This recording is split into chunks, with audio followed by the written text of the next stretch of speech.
নমস্কার সবাইকে, আমার ছোট্ট রাঁধুনি ঘরে আজকে করব পটলের দরমা পনির দিয়ে। এই জন্য আমি পটলগুলোকে সুন্দর করে কেটে নিচ্ছি। একদম বেশি ছাড়াবো না, তাহলে পটলের বীজগুলো বের করার সময় পটলগুলো ফেটে যেতে পারে। এইরকমভাবে ছাড়িয়ে নেওয়ার পর একটা চামচের সাহায্যে পটলের সমস্ত বীজগুলো বের করে নেবে। আমি পটলের বীজগুলো ফেলবো না, এগুলো আমি পুর হিসেবে ব্যবহার করে নেব। এই যে সুন্দর করে ছাড়িয়ে নিলাম। আর আমার এই যে পটলের বীজগুলো রেখে দিয়েছি। আর লাগছে টমেটো কুচি, ধনেপাতা, কাঁচা লঙ্কা আর গোটা গরম মশলা নিয়ে নিয়েছি, আর গোটা জিরে নিয়েছি। এদিকে আমি 100 গ্রাম পনির নিয়ে নিয়েছি, 50 গ্রাম আমি চাল মগজ নিয়ে নিয়েছি।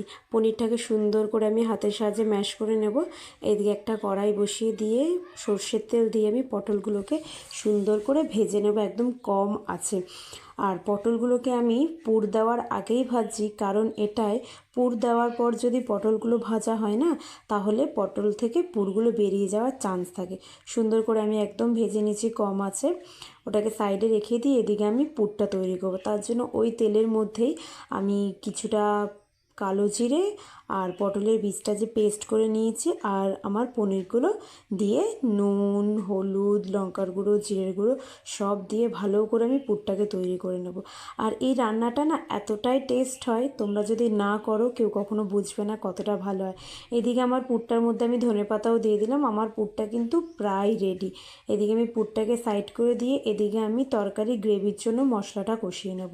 তার জন্য আমি কড়াই বসিয়ে দিলাম, তেল দিয়ে দিলাম, আর দিয়ে দিলাম গোটা গরম মশলা, গোটা জিরে, তাতে দিয়ে দিলাম আমি কুচনো টমেটো, নুন, হলুদ, জিরে গুঁড়ো, ধনে গুঁড়ো আর চেরা কাঁচা লঙ্কা। সুন্দর করে কষিয়ে নেব, একদম ভালো করে লাল লাল করে কষিয়ে নেওয়ার পর এই যে চাল মগজের যে পেস্টটা বানিয়েছি সেটা আমি দিয়ে দেবো। চাল মগজের পরিবর্তে কিন্তু কেউ চাইলে দুধ, দই দিতে পারো। আমি চাল মগজটা দিলাম। সবগুলোতেই কিন্তু টেস্ট একই আসবে।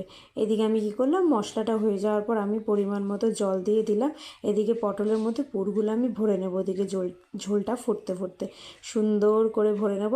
একটু পুরো কিন্তু পটল থেকে বেরোবে না।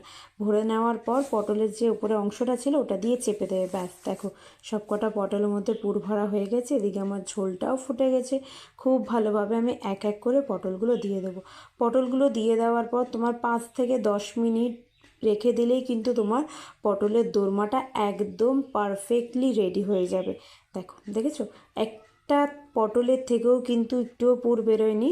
যাই হোক, আমি এদিকে কিছুটা চিনি দিয়ে দিলাম, গরম মশলা দিয়ে দিলাম, আর নামানোর আগে কিছুটা আমি কুচোনো ধনেপাতা দিয়ে দিয়েছি। আমার পটলের দরমা একদম পারফেক্ট রেডি। কেমন হয়েছে জানিও। দারুণ লাগে, বিশ্বাস করো, নিরামিষ দিনে এটা হলে আর কিছু লাগে না।